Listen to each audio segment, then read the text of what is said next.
Good evening and welcome to the Minions of the Zoo. I am your host, the Harry Channel, and we have a fairly full panel tonight. Geodes, how's it going? It is good. I got off work, and so there you go. Yeah, so we've got your undivided attention. That's excellent. We've also got Dr. Functional. Yo. Who is apparently a symbol. No, my face is behind the symbol. Just okay. Blurred out. Serenity Star 13. Don't judge me. Hello, all. Sora is a lovely pink flamingo this evening. Hello. Hello. Skep Tock. Hi, everybody. And Jenna. Hola. Who is apparently a harbor seal. California sea lion. Is that a sea lion? Named Tyler. Oh, okay. That makes sense. How's everybody doing today? I'm good. Good. Good. Fantastic. Sorry, go ahead. Fantastic, other than Southern Ontario's become a swamp now. Feels like Florida in January. Oh, God, that sounds terrible, because you guys aren't really built, don't really have things We're built snow for that, do you? Mexicans. We live in igloos. Our houses are melting. We need financial aid. That's far too warm. That's right. The maple syrup's going to absorb excess moisture and ruin your cash crop or something. I don't know. What else? What else is going to happen? You guys even have ACs or anything? Yeah, I have AC. But it like, Jenna, overnight it jumped from about 12 degrees Celsius, 13 degrees Celsius, to 30 degrees Celsius. With enough humidity to, like, choke a cat. That's about 88 to 92 degrees. Yeah. For those who don't know Celsius. Yeah, well, this is fine. This is fine. I had a lovely day. No. I went to the colo to work on something, and I kind of had a sense that something was wrong with this system, so I started doing backups a couple days ago. And I had all the important stuff backed up, but, you're going to replace a drive in a big redundant disk array. I replaced the drive, and it said, no, not today. Not going to happen. So I go, Jesus Christ. So I go wheel a monitor up to this thing and a keyboard, and I plug it in, and it says, I simultaneously have no drive in that slot, and I also have a drive in that slot that belongs to a different disk array. Ooh. Now, how you can have a drive that's not yours and no drive at the same time in the same location, I don't know. Magic. Magic. I actually can see how that can happen. So I'm just sitting here gritting my teeth, trying not to get a horrible headache. I have one now, but I was within about 3 minutes of calling Skep Tock and saying, could you please cover for me tonight? But we're here. We're here. The machine is back up, limping along. Is it rating it back together? Oh, no. It's fully degraded. If you blow on it, it will fall over, and I will have a long car drive. No. Oh, I'm sure if you blow on anything, and to make matters worse, the remote management port, which is like a thing you plug an Ethernet in, and it lets you manage the server over the net. Exactly what you're talking about. Yep. The remote management port has decided to die as well, so I can't manage this thing remotely. That is just God, that just makes you crazy. Which means if anything goes wrong, I've got at least 80 minutes of car driving to do, which is super awesome. That just sucks. Thank God I get paid by the hour. Anyway, do you get paid for the time you leave the house? Depends on what my mood is. That's there you go. To the core. Yeah. Nice. I know exactly what you mean. The thing is, if you're going in to do something based on your schedule, like for your convenience, and it's sort of part of your regular workday, nobody gets paid for commuting. If I'm waking up at 4 a.m. and driving 80 minutes to do something for somebody else, you're paying for every little second of my time. Good. No, you're going to pay for all of it. You're going to pay not only for that, but for the time it takes me to get home again. You're paying for all of it. And all the coffee and donuts you have to eat on the way up there to get yourself together. Just what you mean. So that was my day, but thank goodness I'm here because we've got a lot of show tonight. Of course, I tend to do that every night, right? I'm always scheduling more show than we probably can fit in 2 hours. But I'm an American, so I'm optimistic. You are correct, sir. It depends on how ragey we get too. God damn it! Well, let's take a look, shall we, at this. Oh boy. Prison guards spared jail time in Epstein's suicide plea deal. It's bad when the artist can't even make her hair look good. Like, holy shit, sweetheart. and sign amazing book deal. Yeah, really. Oh, Oh, yeah. It's the smug triplets to the side, too. That's what I want to look at, too. Whee! So Tova Noel left, Michael Thomas right, separated by a lawyer, have pleaded not guilty. So 2 prison guards have admitted falsifying records on the night disgraced U.S. financier Jeffrey Epstein killed himself in August 2019. This is what the article says. This is not necessarily the position of me or minions of the zoo.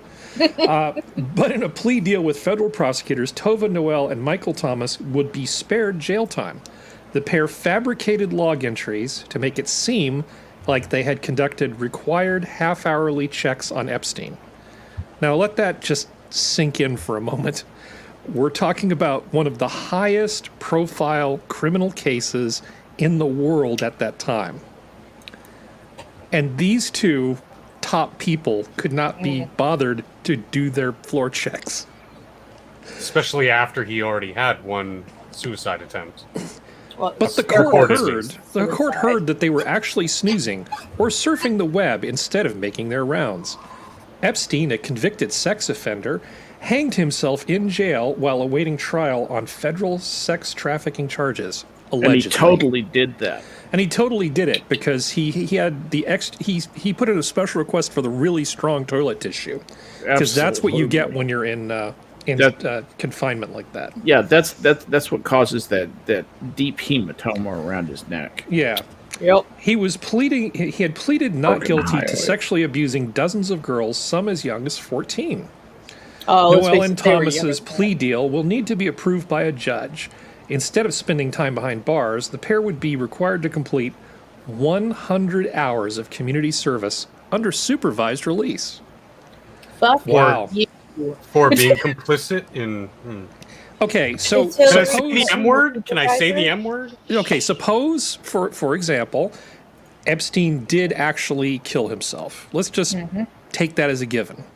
Go with it. These people did basically falsified records, official records, in law enforcement, and are guilty of dereliction of duty, and a person died as a result of their ineptitude. Yeah. And they're not going to see a minute of jail time. Why should they be inconvenienced just because someone died? Don't you understand? These are people of color. Yeah. There are special rules for people of color now. Oh, And they're not white rules. Well, this is the rules of diverse prison guards. They're diverse. They're diverse prison guards. They're guards of color, and they get rules of color. It's about time we had rules of color. Okay. One So of them couldn't even be different bothered, rules. bothered to wear a good, like, an actual get dressed up. The other for guy's parties in wearing a day. hoodie. Yeah. Yeah. Yeah. Okay. So, Serenity, what's your take on this? No, it's just it's one of those things where it's kind of like, like, what do you say to this? Like, one It's couldn't be absurd. bothered to dress respectfully for being charged, so he knew he was getting off. Yeah. Like, it's one of those. It's like worthless pieces of shit. Well, if this was a TV movie, you know, Allegedly. he'd have a nephew who had a rare disease that required an organ transplant or something, and there'd be some shady limousine, you know, with some Clinton-esque looking figure behind the thing. It just roll down with a hacksaw, and there'd be somebody with a bottle of Crown Royal in one hand and a cooler with a heart in it in the other. It would be one of those things. Hennessy. All I'll say is that these 2 are definitely not sad about the outcome of this at all. Definitely not sad. No. Definitely not sad. She's very attractive. Well, when you're on the inside track, that dying is for people who aren't part of the team. These guys are team players. Yeah. No. They were There's instructed, don't say anything about the money in public. Considering how many people have let the inside thoughts outside in the last couple weeks, it's actually refreshing. I've made jokes on occasion. I think one of my favorite fallback jokes I like is, I'm so old I can remember a time when hush money actually meant something. Yeah, Yes. I know. Exactly. Absolutely. Jenna, did you have a comment here?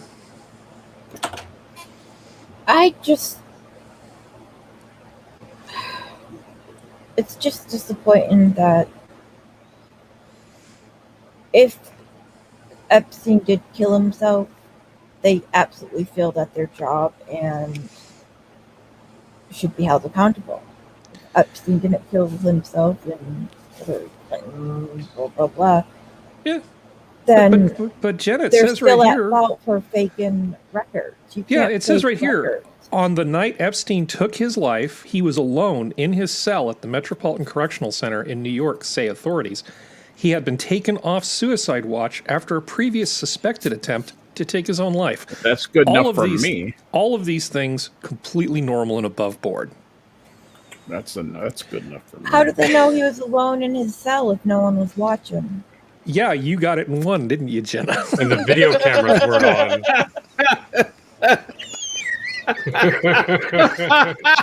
I didn't just fall off pretty the turnip funny truck. You should work for the New York judicial system. You know, No, it's she's like too I competent. have a soul. She's too normally I competent to don't work laugh for him. at other people's misfortune and death and stuff like that, but this is just so absurd. It's kind of hard not to find like a sick humor in it. Oh yeah, Mhm. it kind of gets to that point. Because I think we all really wanted to see his day in court to bring all this to light. When he read the names out of his little black book, that's what everybody really wanted to hear. Yeah, because yeah. there'd be a reckoning throughout the power structure. Well, I wanted to hear him get up there and say, "Yeah, if Hillary Clinton can't juke a 14-year-old with a Yoo-hoo bottle, she loses her shit." That's what I wanted to. Allegedly, Allegedly, yeah. Let's see, is there any more gold in this here this here article that we can mine? Let's see. I mean, They does it? kind of make some excuses for why they did what they did. Are you but allowed other than to that, surf the web while at work? Well, allowed is an interesting choice of words. Yeah, allowed. There's a different. I mean, officially, not really. And normally in places like this, they would give you just an old beat up computer that barely does anything anyway. Like, enjoy Microsoft Bob or Microsoft. Microsoft ME. Yeah. Let's go the hardcore. No, Still has there was Netscape on Windows it. Bob, wasn't there? Yeah, there was Windows Bob. Harry, look into the eyes of Ghislaine Maxwell in that picture. Mm-hmm. Is that one of the most frightening non-smiles you have ever seen in your life? Complete with the mouth turning down? Oh my God, that's scary. The look on Epstein's face is not much less scary. Yeah, He looks like I'm not into you, that's she's not- that's like She looks like I'm the crypt souls. keeper. I have no soul. and she ain't wearing a bra either. yeah, are Well, her let's, nips uh, pierced? Let's look at. What's going on down there? There's a few more details here just to savor all of this article before we move on to the next thing. Surveillance footage showed that no other people had entered the area where Epstein was held that evening, said officials at the Bullshit. time. I heard that. I thought The cameras were I thought the down. cameras weren't working. Well, that's why they showed that no people went there because they were working. Okay, this is all making great amount of sense. For substantial portions of their shifts, Noel and Thomas sat at their desk, browsed the internet, and moved around the common area just 15 feet from Epstein's cell, the court heard.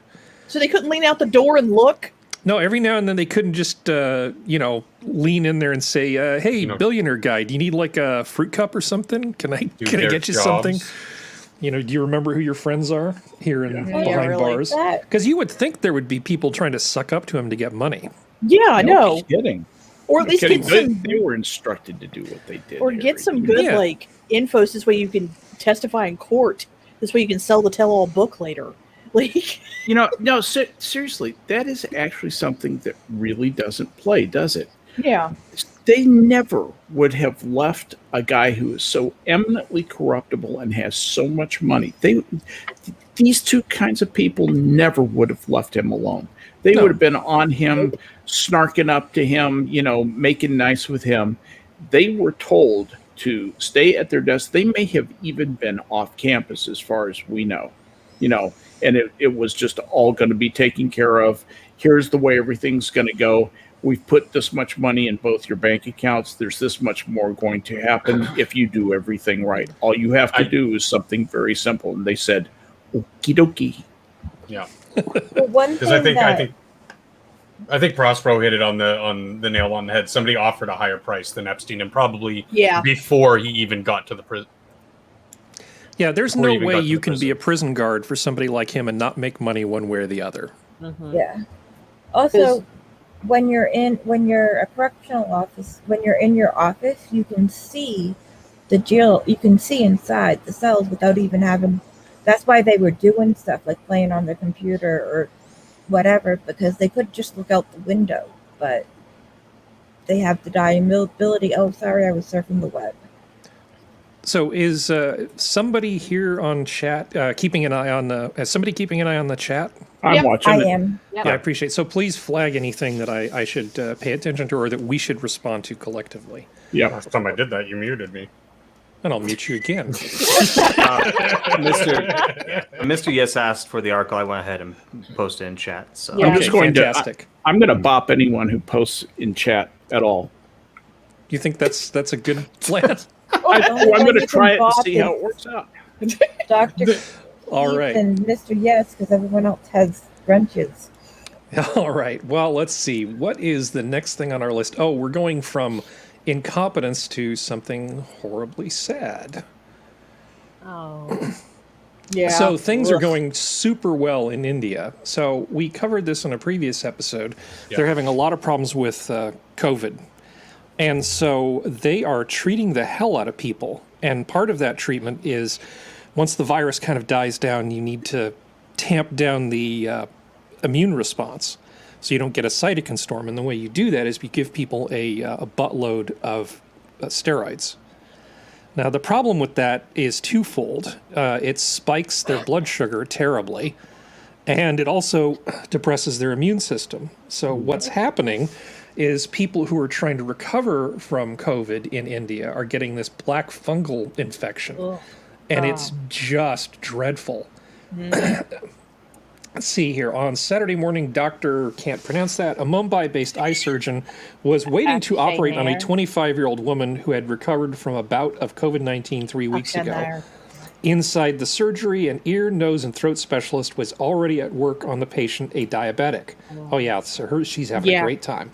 Yeah, when you give steroids to a diabetic, a lot of bad things can happen. Yeah. He had inserted a tube in her nose and was removing tissue infected with mucormycosis, a rare but dangerous fungal infection. The aggressive infection affects the nose, eyes, and sometimes the brain. Yeah, I don't know how much to really say about this, except Skep, I think, knows for sure. India is sort of simultaneously a first world and a third world country. Mm-hmm. They have all kinds of technology, and they've got lots and lots, a big percentage of the world's smart people there. Yeah, mucormycosis is actually caused by a thing that is neither bacteria nor virus. It's neither plant nor animal. It's just a complicated piece of work, is what it is, and it's most like a very primitive organism. At any rate, it's what is the kind of? It causes a fairly common kind of pneumonia. Well, if you think about people who have AIDS, they would get thrush and fungal infections in their airway. That's what what I was trying to get to. Pretty similar to that. Yeah, it's a typical opportunistic, preys on people with compromised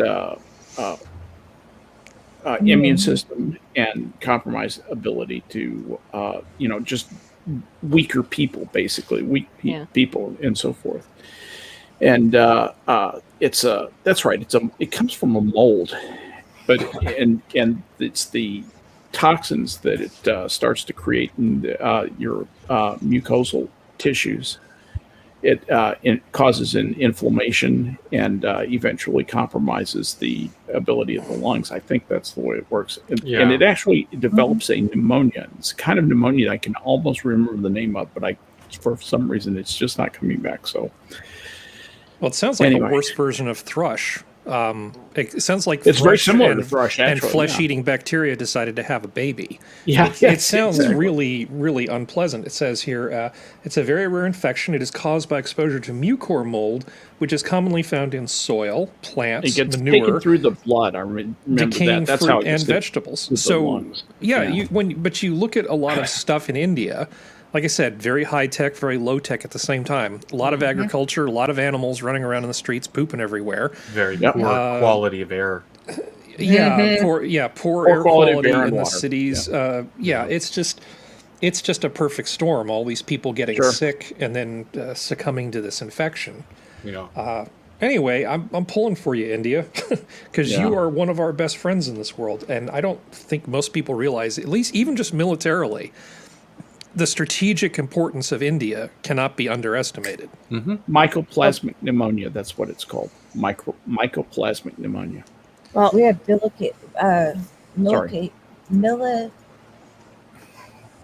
military bases there, so we can get to where we need to get. So well, it's also if anybody hits that, it's our bases. We can just go. You attacked us, so we get to get involved now. Fuck you.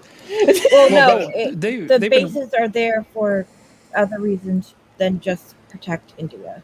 Oh, I know. Yeah. No, but it's part of our strategic posture. Yeah. India has become a much more important part of our sort of foreign bases than it used to be. We used to yeah. just have a lot of stuff in was it just in Okinawa, Oh yeah. and we had bases in the Philippines and a number of other places. And the Philippines proved to be annoying. Yes. So we got the hell out of there and said, "Fine, enjoy your empty airfields and your lack of American money coming in." hey, India. And Well, then the we Philippines really played Guam themselves. over. Getting back to the COVID India thing, Sorry. you're okay, Skep. It's just in the last 2 weeks, their new cases has dropped by about 200,000.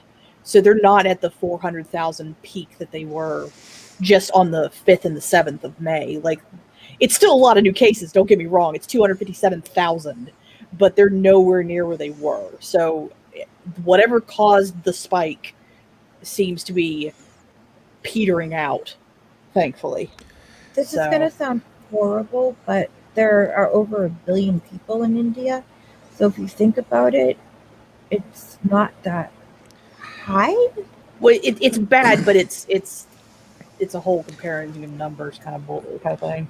So And Jenna, the underlying meaning of all this, it isn't. You're absolutely right. The number of people affected isn't really the issue, but this is just one of many things that's going to happen. So when you start taking technology and dumping it into sort of third world countries, there are often unintended side effects. In this case, you're taking a very poor nation which is still developing. You're applying a ton of modern medicine and you're seeing this weird side effect. Every time we do something in Africa or any place else, it's good to sort of remember things like this because this is not the first or the last time there are going to be unintended consequences when you just throw technology at a developing country. Yeah, it gets Well- real dangerous. To use an example for Africa, Yeah. sending them sneakers doesn't help. Yeah. Teaching a cobbler to make sneakers and letting him be able to run a business helps. Well, compared to selling them something that they make there locally, Yeah. sneakers Well, are that's what I- probably not the worst thing we could send them. Sending them super cheap grain so that they don't develop their own agriculture is a really big problem. Yeah. It's really pissy and not cool. I mean, Yeah. to be fair, I mean, both our countries have that problem now, but that's partially our own fault too, because we've offshored our own industry. So we've. Not without lack of trying not to. Yeah, I know, but Well, The Speaking- thing about sorry, go ahead, Jenna. the black mold that is causing 2 weeks after they're COVID free, they're having their eye removed. It's gone up. I think in the article it said he had seen 6 people altogether for this issue in years put together, and in the last 2 months or so, he's had 30 cases. Yeah. And one wasn't even by somebody who was a diabetic, it turned out that they had something like Addison's disease, No, you can and just add. it You had a could just bad effect. diabetes just makes it worse. Well, the Go thing ahead. is that this was stuff that was coming out earlier that they were bopping people on YouTube for, was that, and no one was admitting when COVID first hit the States, was that you could have COVID and the flu at the exact same time.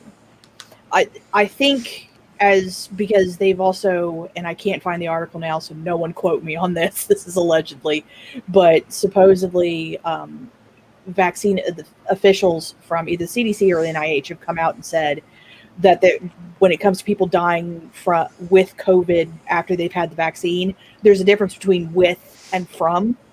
So now when it comes to people who've been vaccinated and dying, they now stipulate whether it was with or from, and they just differentiate them.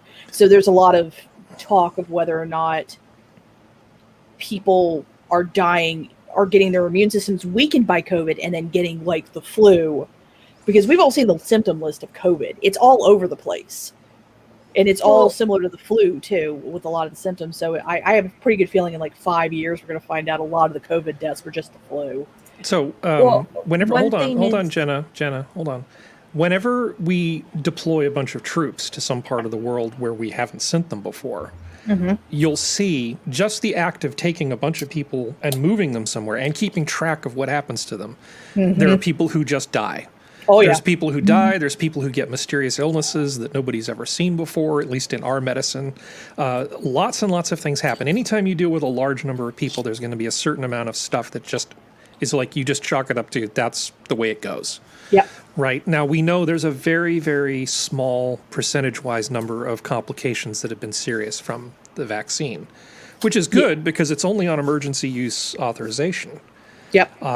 And all in all, it's worked out reasonably well so far. Just to make sure that we're clear on all that. Sorry, Jenna, what were you going to say?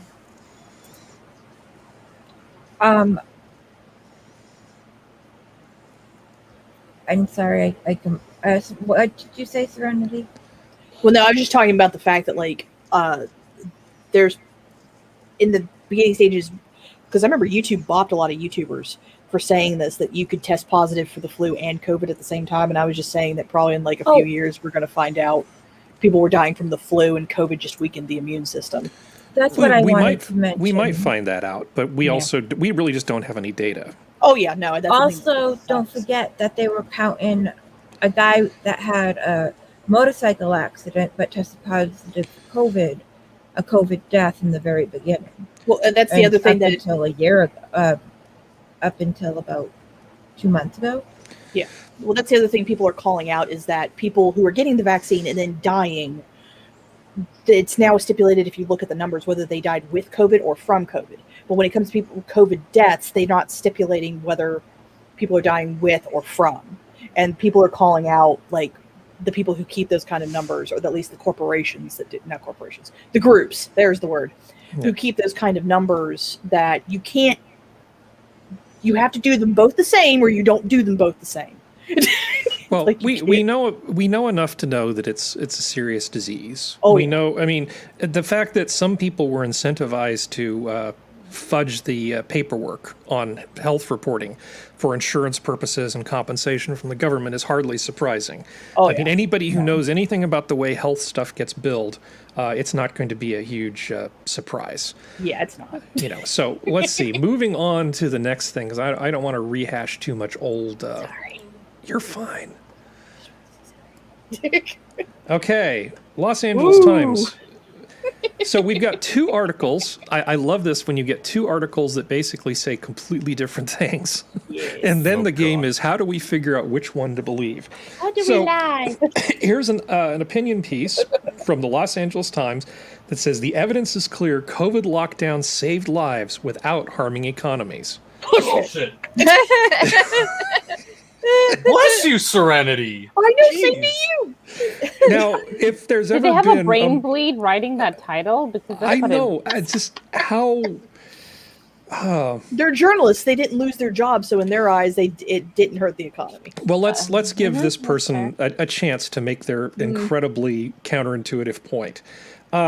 The pandemic may be ebbing, at least in the US, and some other well-vaccinated countries, but debate over the government and public response to the crisis is destined to live on.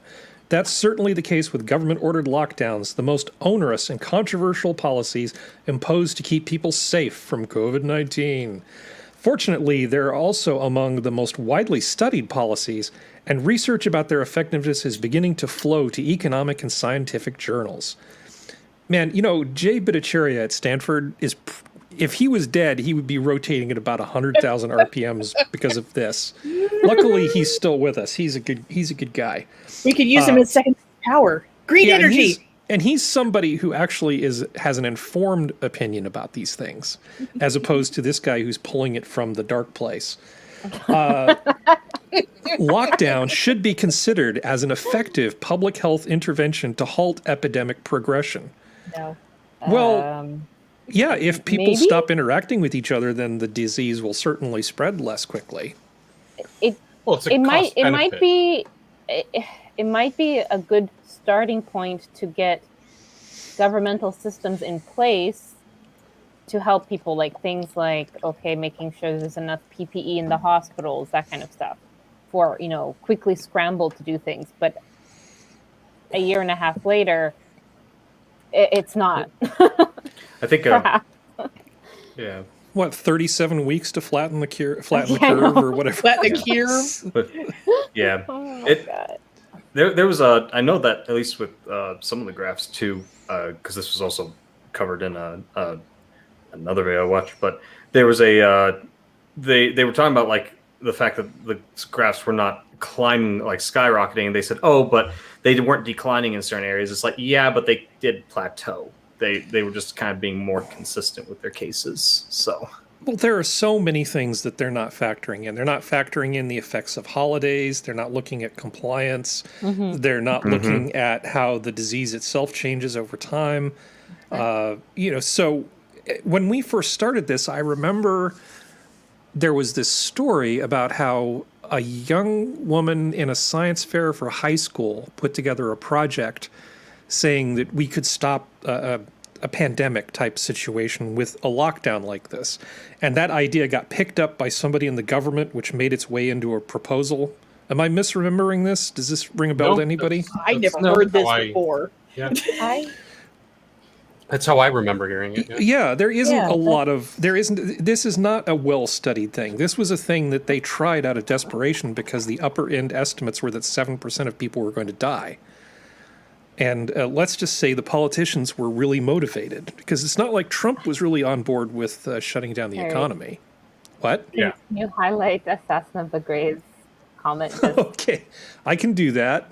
Let's see Oh, which is it a one. juicy one? the celebrating 14 months of 2 Yeah. weeks to flatten the curve. Nope, wrong one, Harry.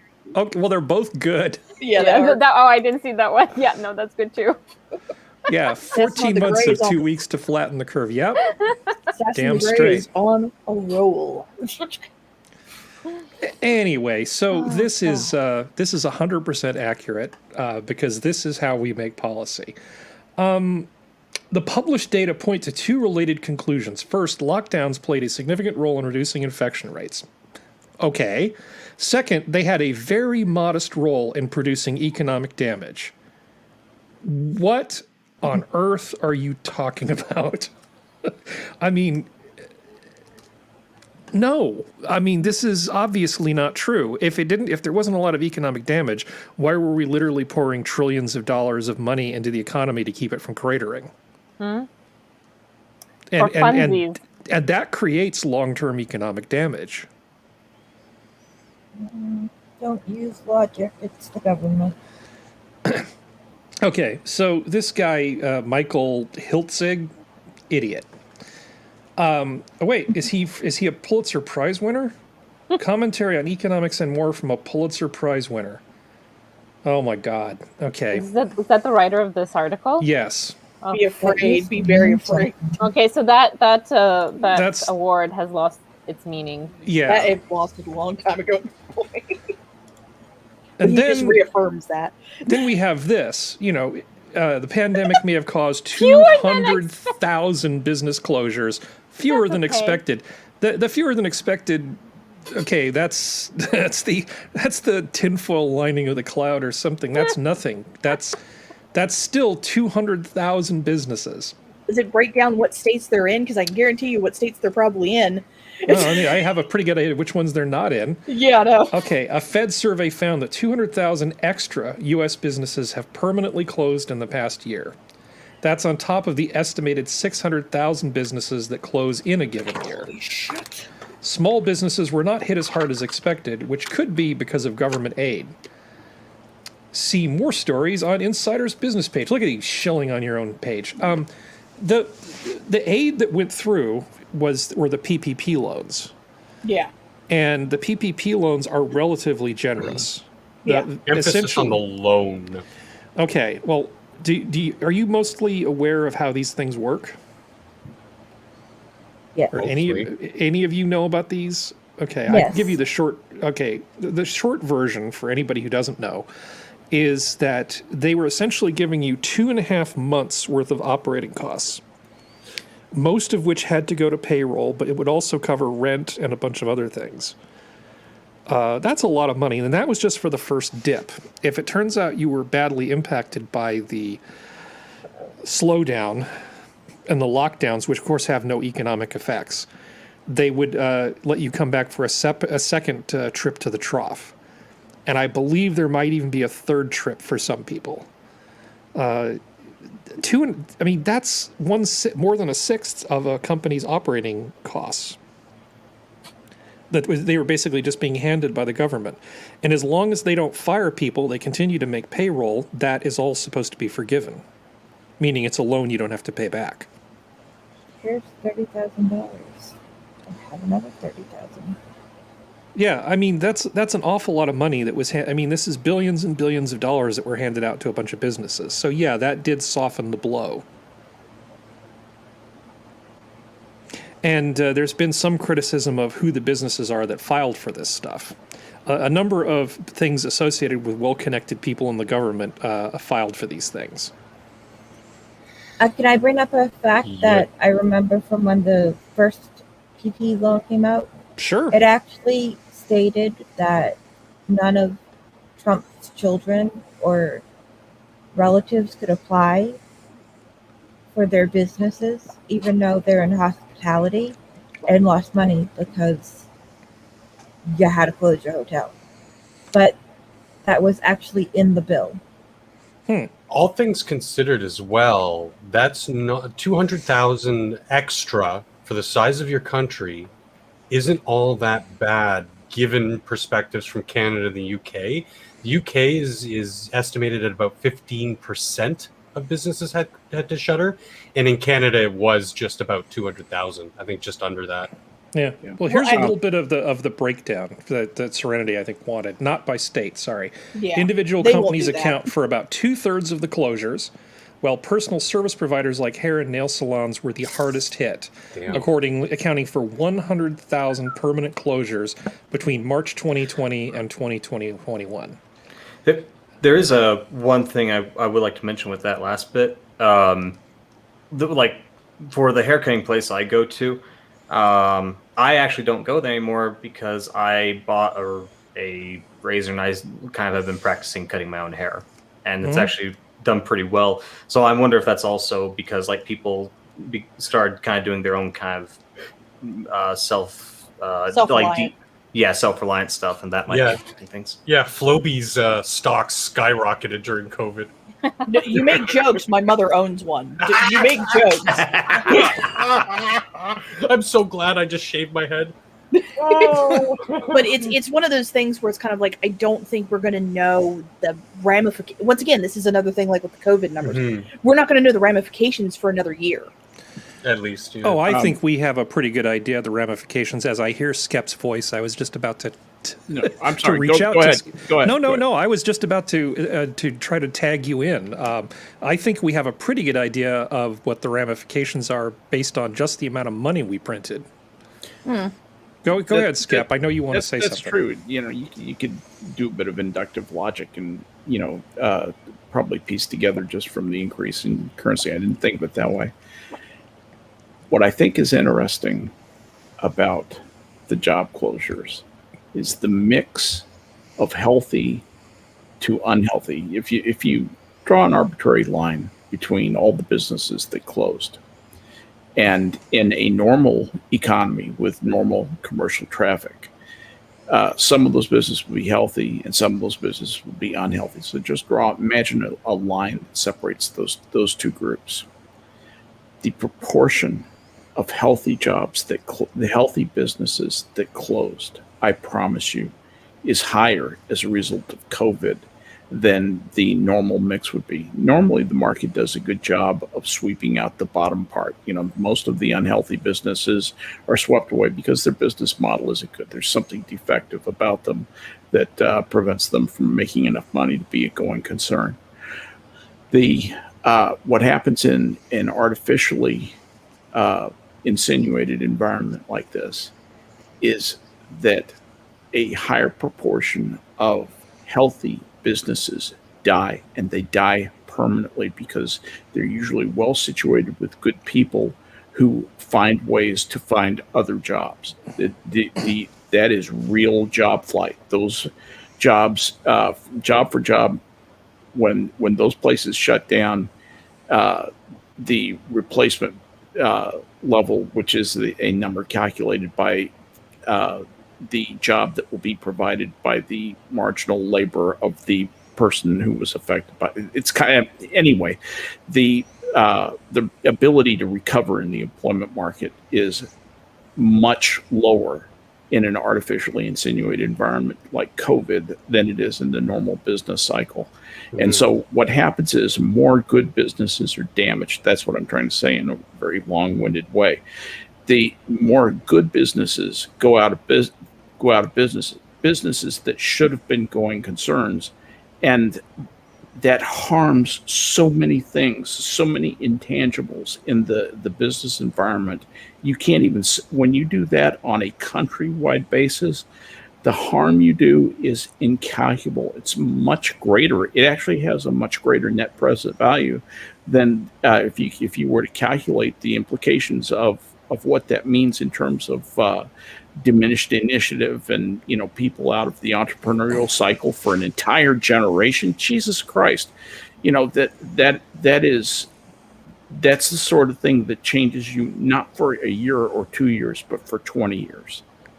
We have really fucked ourselves, guys. We have, and to put it, let's see how best to explain this. There is a concept that people talk about, usually with foreign investment, called sovereign risk. Now, as an investor or somebody trying to build a company over in another country, you have to sort of worry about whether the country's stable enough, or if the country is just going to seize your assets because there's an election. So like, oh, we're going to nationalize this. Have a nice day. Please face wall. You have to worry about that kind of stuff about sovereign risk. And now people are looking at you, almost thinking in terms of sovereign risk if they open a business in the U.S. because they know that there's this capricious closing of businesses that occurs simply on the say-so of an acting health department director at the county level. And there's a whole bunch of petty bureaucrats who have claimed the ability to just fuck your business into the dirt. Hey, Harry. Well, no, I'm just saying we'll highlight Random's comment. Okay, go ahead, Skep. People are about to change their opinion of the United States from being a place where if you're a capitalist, you'll get a fair shot, you'll get a fair capability to show what you can do in your business. It's as fair a place to start a business as there is in the world. We're about to change all that because we're going to become more like France and Sweden and Belgium and the Netherlands and have a mommy government that it's going to be managed capitalism. You watch and see. This is the democratic agenda for America. It's capitalism with a heart. Capitalism that's fair, meaning that it gives money that it makes, that it earns. It gives it. The government takes a portion of that money, keeps some for itself, and then gives some away to specified people that make the people who are in power feel good when they give them that money. That is about to happen to us, and that's going to have some pretty dire ramifications too. It won't be as bad as the way we've damaged an entrepreneurial generation, but it will be bad. We're doing everything wrong basically right now, almost. Okay. I looked it up. In 2019, there were 30.7 million small businesses. The growth was only 1 million more from 2019 to 2020. There's no statistical data for 2021 yet, obviously, because it hasn't passed. So Random American's question, if I understand it, would mean we'd need to know how many business license applications were made and Yeah. how that compares with a normal year. And I do not have that data. Well, Yeah, I mean, this But is I can only imagine that it's much, much, much lower. Okay. Other than being the Okay. person who installs plexiglass between students' desks. Yeah. I'm thinking there is not a lot of business growth during the COVID period. Let me just make a quick comment about that, because there are three ways principally to do a business too, where the type of business that you're forming is documented in some collectible way. This is where business statistics come from. You can file an affidavit of sole proprietorship, and that's when I'm going in business for myself. I'm going to do my own thing. I'm not going to have any partners, and I'm not going to be a corporation. You can be a partnership. Me and a couple of the boys are going to pool our savings, and we're going to start this little company. And then there's a corporation where you say, okay, we have a business plan, and we're going to become a somewhat larger business. We're going out for capital, and we're going to sell shares, and we're going to be publicly or closely privately owned, and we're going to have the corporate veil that a corporate charter grants us, and we're going to do business that way. The problem is that in times like this, what happens is a lot of the new business data is not captured, because old Joe just decides he's tired of hanging out and playing Fortnite at the house and waiting for the unemployment check. And so he got in his truck and started going around offering people to fix up their house for cash. There is a large, and it's getting larger, portion of our economy that is doing that. I know two people who are supporting themselves that way right now. Oh, yeah. I pay all of my vendors cash when I can. Absolutely. They appreciate it too. Yeah. Yeah. I'm sure they do. Cash is king. Absolutely. The guys who built my fence, I paid them in $100 bills. Yeah. The guy who came by and detailed my car for the first time in 20 years, I paid him in 50s. Good. Excellent. Excellent. And the guys who trimmed my tree, I gave them $1,200. That was it's a big ass tree, but I paid them in combinations of hundreds and 20s. But did you instruct them to be sure and report that as taxable income? I know you did, because you're responsible. Yeah. Oh yeah, It's just what we do. it's just what we do. No. I would That's never. that's how I roll. I would never suggest that anybody try to evade taxes. No. Oh, That's against law. So let's see. This is turning you into wrote a little note. another one of those Harry depresses himself streams. Is This there any fun fun news on the calendar here? Oh no, there's no fun news here. There's great. fun. There's a little bit of stuff at the end that's a little lighter. Terrific. So this is the Climate Prediction Center's seasonal drought outlook for the United States. Ouch. Yeah, this is fine. Why is there a G in that word? Sorry. No, as you can see, pretty much everything on the west side of your map is screwed. There's not even the normal little. I mean, this is a really, really bad drought. That's A drought that extends from California all the way up to Washington State, up to basically Sora's house, is not a good thing. How are you guys doing for water in British Columbia, Sora? I haven't heard anything about a drought. Yeah, no, Yeah. we've got the world's largest supply of fresh water. We're good. Okay. I mean, it's a very. I Do don't you, even- do you know? I'm sorry. Sorry. Go ahead. I was just gonna say I don't think we're even in. I know there've been a couple of fires due to idiots, but definitely we haven't entered forest fire season yet. We're not even at like caution, like the mild, because we get in indicators. They put up little signs in front of all the parks, and then they notch what level of dryness it is. So you're extra careful if it's very, very dry. We're not even there yet. Well, the fire danger thing is a separate sort of thing, because Yeah. what I've always That's just noticed an is indication of they'll put that up when there's an indication that's not going to be raining anytime soon. So that's usually a valid, like, okay, there's going to be minimal rain, which means that we can't water lawns, we can't do anything. It's usually mid to late summer. well, I've been doing this bit probably since I was a teenager, and the bit goes as follows: there is no combination of rain or not rain that will result in anything other than the worst fire season ever. In California, if it rained nonstop, they would say, "Oh, there's all this brush, and we're going to have the worst fire season ever." And if there's no rain, you have the worst fire season ever. And then if there's the normal amount of rain, they say, well, there was a lot of rain and a bunch of brush grew, and then it stopped raining, and now it's dry, and it's the worst fire season ever. So we don't really pay any attention to that, because it's always the worst fire season ever in California, regardless of what you do or what happens. There is no relief from it. They are absolutely relentless with their signs, with their little dials and red and purple colors and stuff. What does I yellow set mean on the legend? fire to the rain. Harry, what's the yellow in the legend? I can't see it. That is drought development likely. Okay. I That's so was weird going to to say see that something. in- Sorry. Hold on. What are you saying, Skep? I was going to say the left side where white turns to brown and a little bit of yellow. That is the western border of something that is called the Oglawa Aquifer. And the Oglawa Aquifer is in trouble. It used to extend a lot wider and a lot farther north than it used to. And it's starting to close in on itself. In fact, it actually loses the equivalent of 18 Colorado rivers. All the water in the Colorado River, he loses 18 of those a year, I believe is the number.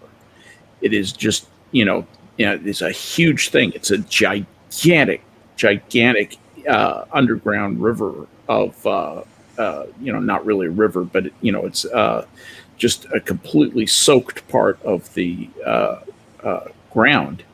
That goes on deep for miles and goes on for miles and miles, basically extends from about South Dakota to way down into Texas. But as it gets smaller and smaller, that eastern border of the drought is going to come farther and farther east. And eventually it's going to, affect Arkansas and Missouri and Iowa. And what you'll see is the brown part that's up around north of Indiana, that will start to creep down, and they think very suddenly as the some of the aquifers there have been depleted. There's a big one that goes across Ohio and Indiana that I can't remember the name of, that has and these underground changes are very hard to reverse. They have a lot of momentum. It's like a ship moving very slowly. You'll keep thinking it's going to stop. And so it's something that takes a little bit of getting used to. It takes a really long time for a ship to stop, and it's a really long time to get it going. And that's very much the true with these aquifers. The damage that's being done and the inattention to them and people not controlling their water use responsibly, it's a huge problem. It really is a big problem. When drinking water becomes a problem, it becomes your only problem. Yeah. Yeah. Well, there's a good news, Skep. There's a way that we can address this, at least in well, part. I saw the thing Thunderfoot had that pulls the water out of the air. No. This is way Oh, better. yeah. Gross. The future of water is recycled sewage, and we'll all be drinking it. No, I'll die first. Well, we I eat actually- the bugs. I saw that, and I called up a thing on drinking urine. I know that you wanted to know about this. Is drinking urine okay? No. And I'll be happy to go through it if you want to. No, but I have actually read John Lofty Weissman's SAS survival guide, and the answer is no. Yeah, it's a last ditch thing to extend your life one more day, basically, because it has bacteria, it has toxins, it has all kinds of All the bad stuff your body doesn't want. Yeah, That's why you well, the expel it. waste products are not really toxic to you, but the problem is it goes through your urinary tract system. It picks up bacteria, and you will get bacteria that.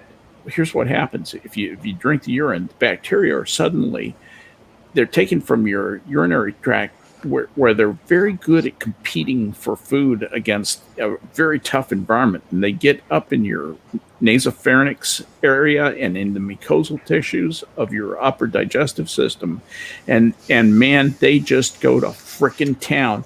They make so much toxin so fast they overwhelm you, and that can kill you. You can die from drinking your own urine from the infection. Well, eventually the salts going back in will tank your kidneys. You can shut down your kidneys. If you can drink shut enough down your kidneys. I electrolytes, mean, you can die fast, you can die slow. It's you can boil Sort the of like- urine. Yeah. But that's sort of like dying from drinking Gatorade. I mean, you can die. You can literally die from drinking Gatorade. It's happening. Well, it's a little worse than that, but yeah, It it's just happens sooner, is what you mean. Well, Tastes just it's as- worse So- in the sense that it's more concentrated. That's what I'm saying. If you were looking for a happy topic, you're in the wrong place. No, yeah. Kick him. Okay. Kick him. The future of water is recycled sewage, and we'll all be drinking it. Faced with another historic dry spell, California has overcome its squeamishness about toilet to tap. So should we all. I can make a Kamal So Harris say joke we right all. there, and I'm not going to do it. Okay. Want so me to do it? let me give you the short version of this, because a lot of this is just dumb. So first of all, we've been doing versions of this for a very long time. Oh, yeah. Now, in California, because you have to worry about things like saltwater intrusion, if you take too much water out of the water table and you're near the ocean, salt water rushes in and screws up all your water table. So they regularly will do things like take treated wastewater and essentially pump it down through the ground into the aquifer to replenish the aquifer. And it's not really that much. You go, oh, but it's got poop and stuff in it. Well, I mean, animals poop on the ground, and that water goes into the goes in the poop in it. aquifer too. Yeah, fish poop in it. Lots Ground of is an amazing filter. Ground is an amazing filter. It's a beautiful, beautiful system, and you really can recharge a lot of that stuff. Yep. If you look at Santa Clara Valley, about 3 times, I think, the amount of water that's in the reservoirs is held underground. It's probably even more than that, but it's a huge amount of water. And mostly the jobs of the reservoirs is just to give you water to put into the percolation ponds. And then they use wells to pull it up and serve people's homes. These people amongst the minions, like, say, Sanguine has already reconciled himself to this. Anybody who's been who wants to go into space, you've already decided that you're okay with this. This is what happens, No on choice. the ISS all the time. All of the water that you're drinking has passed through various body parts of other people on that station many, many times. And I would assume they do similar things on submarines. Oh, yeah. Absolutely. Yes, absolutely. So this is not new technology, but this Bloomberg opinion person decided that this was a thing that had to be written. Now, there is some good detail in here, talking about how they're already recycling water, and they're putting real money behind these processing plants. So, see, a $5.1 billion drought response package from everybody's favorite governor, Gavin Newsom. That's that's not necessarily a bad thing to spend money on, considering how screwed this is, I right? guarantee you that at least half of that money isn't going to the problem; it's going to pockets. Oh, I could not agree more. yeah, I'm sure. Absolutely right. Now, they But it is a say good idea. there's no state in our union that faces more economic peril from an unstable water supply than California. Well, that may be true, but there's no state in the union that doesn't worry about not having enough water. If you're in you don't want to run out of water. If some historians are correct, they actually have said that they think that the beginning of government, the whole reason that people had to actually cooperate in some official way, was water. Water right, was like yeah. the first thing, deciding whose fields get irrigated when and how often. When there's only a limited amount of water, that's the kind of Thag has blocked water from us. Make Your Thag neighbor- let us have water. Your neighbor upstream can't be pinching loaves off into the river because that's your drinking water. It is me, Lock Jock Schlock. I have built this dam. But I mean, Did everybody see that Looney Tunes, the one with Bugs Yeah. Bunny? He's just trying to take a little shower, and suddenly the water stops, and there's some crazy French guy who builds a dam upstream of his Yeah. waterfall shower. I love that episode. But I think where this is a potential future problem for a lot of states, this is a clear and present danger for California right now, especially with the amount of agribusiness that's going on there. Okay, hold on. So Okay. this is the gist of the article here. There's amidst all this stupid stuff that everybody who pays attention to water already knows about. Because this guy's just got to fill column inches. I mean, it must be a miserable job being a journalist because you just have to keep coming up with stuff.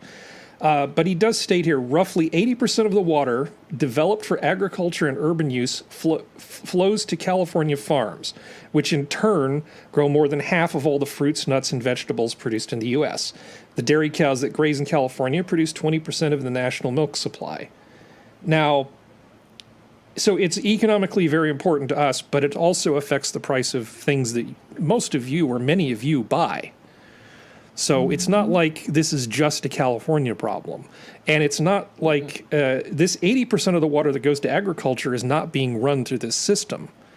That stuff goes into the air or it goes into the water table on its own. Mostly it just goes into the air because the plants pick it up in their roots, and then as part of their respiration process, that water goes into the atmosphere. That's not being recovered at all. So good job on taking 20% of your water supply and using it more efficiently. But if drought is a serious problem, that poop water is not going to solve it. You know, so the other thing you can try doing is desalination. Desalination actually works pretty darn well, but you have to be in the part of the country that's actually close to the water. And there's a limit on how much salt you can basically leach back out into the ocean without causing things to start dying. So based on energy limits and just the amount of leach field you can create, there's a limit to how much water you can get from the ocean. It's not unlimited. If it's my kids or the sharks aren't going to like the outcome. No. Anyway, I don't know why we're talking about toilet water. It's just that I've lived through so many droughts in my lifetime, and I really don't like Navy showers. I don't like taking Navy showers at all. So maybe it's just my hedonism that's talking. Is that like the 3-minute showers? 3 minutes. 3 minutes? Oh, I'm sorry. And 90 seconds is regulation, isn't it, Skep? How do you wash your hair? I'm sorry, for what? Navy shower. It's 90 seconds, isn't it? Well, it's they never timed us, but they did train us to take a Navy shower. If you'd like, I'll tell you very quickly how they did that. You stand at attention in front of the shower, and your MPI, your military procedure instructor, DI, in other words, shouts, "Go!" And you jump in the shower. You get into the shower carefully so as not to slip. If you slip, fall, you'll be marked down on the exercise. This is actually an exercise you do at OCS, or at least we did. And you then run the water, thoroughly wet yourself, turn off the water, soap yourself up. You have to remember to get the soap wet enough so you can soap yourself up in an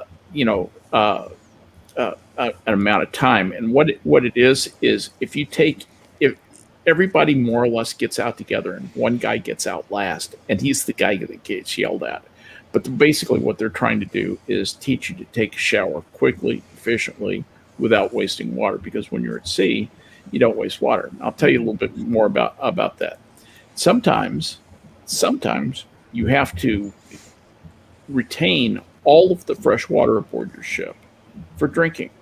When that is done, an officer aboard by the name of the Damage Control Assistant, the DCA, he's usually a warrant officer or like a lieutenant, middle officer who's got a lot of experience. he says, all right, it's time to conserve water. And so we're going to pump the water that's in the pipes back into the tanks, and we're going to fill the lines with salt water. And you get to take saltwater showers. And let me tell you about saltwater showers. They have this nasty ass brown soap you have to use because regular soap just doesn't do right. It won't get you clean. The stuff smells foul. It's just evil smelling. It's slippery as hell. And you take this nasty seawater shower. I've only ever taken one, and they are awful. And it was just anyway. So yeah, it can get pretty miserable at sea, but at least you get a shower. Yeah. So poop water is the least of your problems. The least of our problems. The least of our problems. There's a ton of water at sea nowadays. They have things to desalinate the water. That's how they do it on board the submarines. So Wait, there's water at sea? yes, water everywhere. Not a But drop not a to drop drink. to drink. Yeah, exactly. Not all of So- us can see it though. Not all of us could see it. So Bill Gates is getting a divorce, and he was sort of a darling of the left for quite a while. Turns out he's a horn dog. Yeah, and now there's a divorce going on, and even though we're not in, everything's a no-fault divorce now. Yes. Everybody's worried about what the public is going to think of them. So I'm not sure how much of this is coming from Melinda Gates' side of things, or how much of it's just the people with their knives that have been waiting to pull them out to go after Bill. Yeah. But the left seems to be just enjoying eating itself. Excuse me. I haven't forgiven him for ME. Yeah, Windows Me. Yeah, that was good. I'm telling you, Microsoft Bob was really terrible. Anybody who hasn't experienced Bob. Microsoft Bob, look it up on Wikipedia. It's pretty terrible. God. It's look at the one on YouTube also. There's a YouTube video. It's very amusing. So, would anybody like to read this? Somebody with a nicer voice than me. Would anybody like to take this one on? Sure, I'll read it. Where are we doing this one? By the time Melinda French Gates, Yeah. right there, decided to end her 27-year marriage, her husband was known globally as a software pioneer, a billionaire, and a leading philanthropist. In some circles, Bill Gates had also developed a reputation for questionable conduct in work-related settings that is attracting new scrutiny amid the breakup of one of the world's richest, most powerful couples. In 2018, French Gates was not satisfied with her husband's handling of a previously undisclosed sexual harassment claim against his longtime money manager, according to two people familiar with the matter. After Gates moved to settle the matter confidentially, French Gates insisted on an outside investigation. The money manager, Michael Larson, remains in his job. On at least a few occasions, Gates pursued women who worked for him at Microsoft and the Bill and Melinda Gates Foundation, according to people with direct knowledge of his overtures. In meetings at the foundation, he was at times dismissive toward his wife, witnesses said. And then there was Jeffrey Epstein, who Gates got to know beginning in 2011, 3 years after Epstein, who faced accusations of sex trafficking of girls, pleaded guilty to soliciting prostitution from a minor. That's all one sentence. French Gates had expressed discomfort with her husband spending time with the sex offender, and Gates continued doing so, according to people who were at or briefed on gatherings with the two men. So in October 2019, when the relationship between Gates and Epstein burst into public view, French Gates was unhappy. She hired divorce lawyers, setting in motion a process that culminated last month with the announcement that their marriage was ending. It is not clear how much French Gates knew about her husband's behavior or to what degree it contributed to their split. The announcement of their divorce has brought attention to a marriage whose dissolution has large social and financial implications. Multiple people said that during their marriage, Gates engaged in work-related behavior that they said was inappropriate for a person at the helm of a major publicly traded company and one of the world's most influential philanthropies. Okay, hold on. Okay. So this is a good natural point to take a break. so Skep knows about this. The rest of you are mercifully younger than us, but the culture that Bill Gates grew up in was extremely hedonistic because the companies that founded all the stuff that's basically the internet now that we all love, the game companies, the companies who made the operating systems, all the video games, the hardware as opposed to the companies, all of this stuff that we take for granted now. There was so much money floating around, and as such a small group of people, a group of people who oftentimes, not the money people, but a lot of these folks kind of grew up being the kid that got sand kicked in his face, the kind of kid that maybe the girls didn't like all that much in school. Mm-hmm. And so they had something to prove. You go out with me? No. They had something to prove, and they had the money and the power to actually do it. Yeah. The 1970s and the 80s, when Bill Gates founded Microsoft, the IT world was like a giant key party. It was Speedos and fruit plates as far as the eye could see. And at a minimum, most companies on a Friday would bring in a keg or two of beer, and you'd have like a mixer. And there wasn't really a thing where you couldn't have relationships with people in the office. It was very casual, and it was a fantastic time, honestly. I gotta say, even in the 90s, it was not uncommon to just have like a keg brought in and every Friday knock off a half day early and just go hang out and stuff. That was just part of the culture. Tell us more about the black sheep in your closet, Harry. Yeah, really. No, I wasn't. I was not party to this, but I've heard about a lot of stuff. And I had a neighbor. At the time. A neighbor who worked at Digital Research, and I was once working on my car that I was trying to fix up, and so nobody knew I was there. I was like buried underneath the seats working on the audio system, and I heard this guy walking by with some fresh young thing that he had just met. She was just saying, like, I'm a waitress, but I really am working toward being an actress. Oh, that's extremely interesting. And I tried not to laugh and ruin his game, but it was like, he was just a minor guy at Digital Research, and he just had hot and cold running women coming in there constantly. Not men and women, just women. Yeah. But, it was pretty commonplace. Now, the company I'm talking about was founded by somebody from the Naval Postgraduate School, so I assume Skep doesn't want to violate anybody's trust here. No. But I think you'll back me up in saying that my description's not off by that much. Nope. Very well done. Okay. To a T. So go fast forward. You've got young Bill Gates, who's no longer young, but still very powerful. And I don't think that people change all that much fundamentally. And the idea that he would do anything other than what they're describing seems unlikely to me.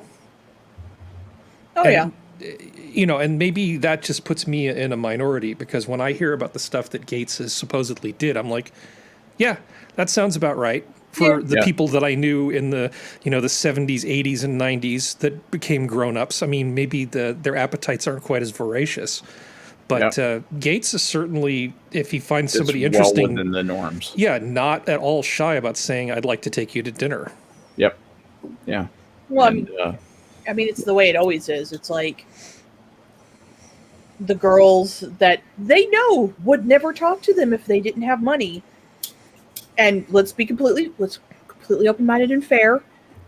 If they're into boys and men, same thing. The men that would not give them the time of day if they didn't have money, they still go for it. And then some of them are like act surprised when they get betrayed. People find these stories out. When you make $1 billion, there's something that happens to you if you were a man, and that is there is a certain segment of women, many of whom are very attractive, who you don't even have to have made the money. You just have to be a prospect. You just have to work in the industry at a type of job where people know what your potential is. Oh, yeah. And it's like, suddenly these nerds who never had a date and sat there learning basic in high school, suddenly they have, zillions of dollars. They can buy anything they want. And one of the things they can buy is attention. Oh yeah. I think that's basically what happened to Gates. Yeah, it's Well, it's hard like- to describe what the culture is. Hold on one second. What the culture is like. So when IBM was looking for an operating system for their new, soon-to-be announced personal computer, there were two main people bidding on it. One was the beginning of what became Microsoft. Bill Gates basically bought DOS off of somebody. Was it $10,000? Yeah, 10 grand. For 10 grand, and then added some stuff and marketed it, and now is a billionaire who can invite women Against out to dinner. Gary Kildall. Against Gary Kildall. Now, if anecdotally, That's a name I Gary haven't Kildall, who used to teach at the postgraduate school and then formed Digital Research, Absolutely. when basically approached by IBM, they wanted to meet with him on a particular day. Yep. And he said, "Go fuck yourself. We're going flying on our private planes that day." Well, he said he didn't know when he was going to be back, and they got disgusted and left. Okay, I used to heard a run different version of that I used story. to run past his house in Pacific. Oh, Road. I know. I wouldn't be surprised. But yeah, we have all heard slightly different versions of it. But Yeah. the main takeaway is that they couldn't be bothered because they we're were the all kings about, of the world. We're also all about probably in most cases 1 degree of separation away from Gary himself. So. Probably. So, but yeah, this doesn't surprise me, this thing with Gates. But of course, everything is all Me Too now. And, Oh, yeah. and so he's got the stain on him because how dare he ask these women out to dinner? Now, as far as I can tell, he didn't threaten anybody's livelihood.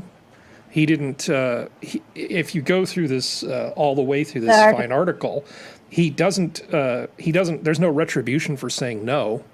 I know that's not the way it's supposed to work. I mean, The but article it's said,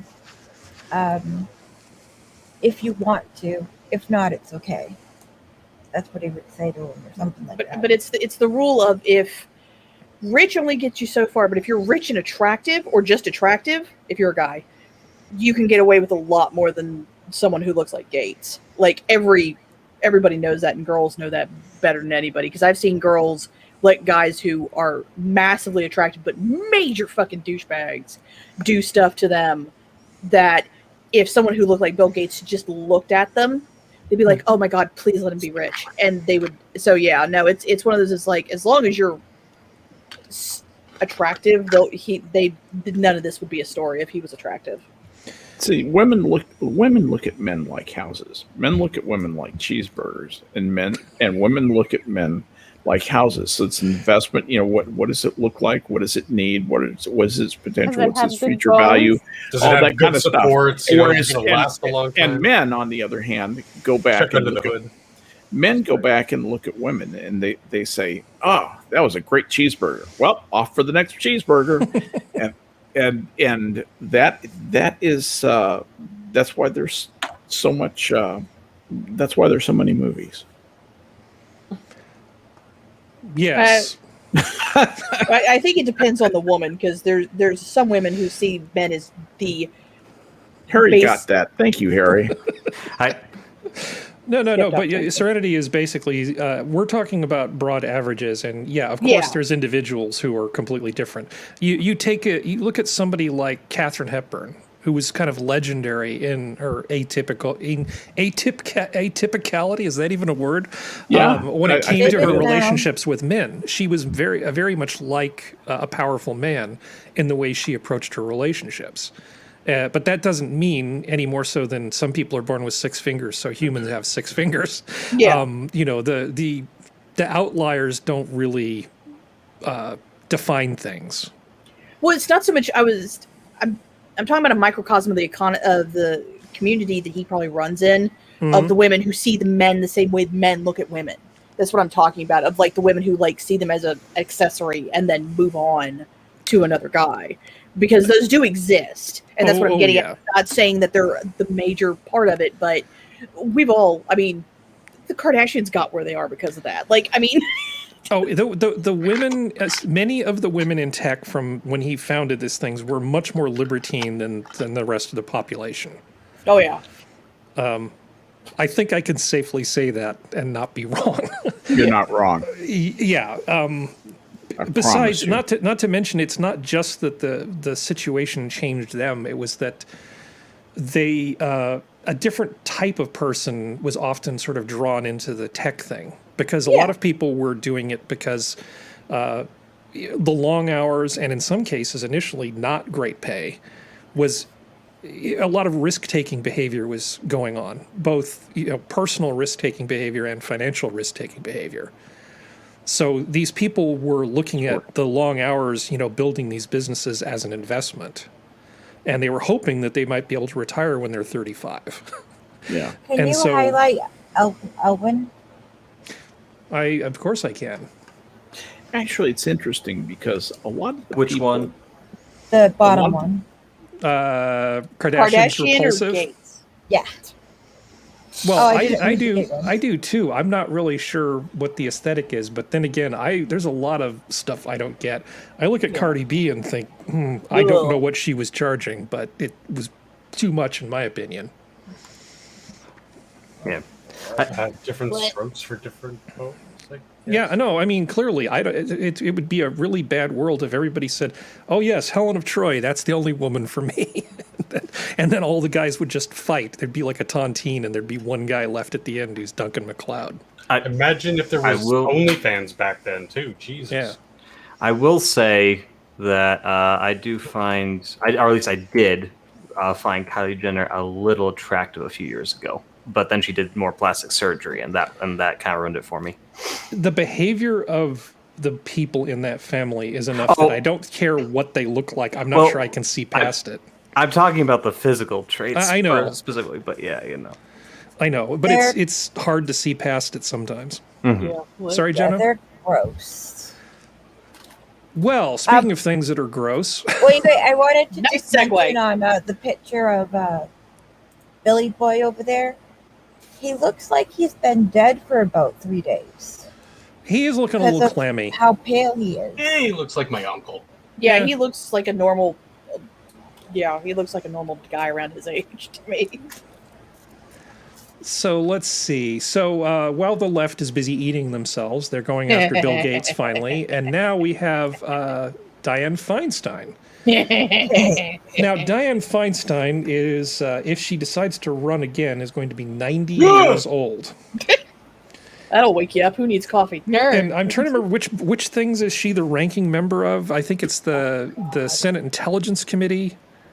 And the committee She's ranking member on that and a few other really powerful business committees. She was involved with she's the one that had the letter claiming Brett Kavanaugh had a. Well, that would put her on the Judicial Committee. Judiciary Committee has chaired International Narcotics Control Caucus. Mm-hmm. And she was previously chairing 2009 to 2015 of that caucus, and that's the only two that they have listed as of right now that she's still a part of. Well, I know she was big on the one of the senators who was briefed on intelligence briefings as well. So she's part of the stratosphere of Senate power. Oh, sorry, just because she has so much seniority. I found a better list that's actually from the state of California. She's Human Rights and Law Chairman, Immigration, Citizenship, Border Safety, Subcommittee on the Constitution and Criminal Justice and Counterterrorism as well. Yeah. And recently, during her last election, the Democratic Party actually decided to float somebody else because she's an old school Democrat. She's in with big money and like a lot of big labor money. She's not a progressive in any way, shape, or form. She is as craven and political in the old school ways you can possibly imagine. You can tell just from her cold, dead eyes. Yeah. On the other hand, she's the one who said, this is a quote, if single payer healthcare is going to mean the complete takeover by the government of all healthcare, I am not there. Well, and that's the thing. Like, I'm wondering who they floated, what that person stands for, because she might actually be has better a lot of influence because she's willing to. She can actually provide her own political cover. She has so much seniority.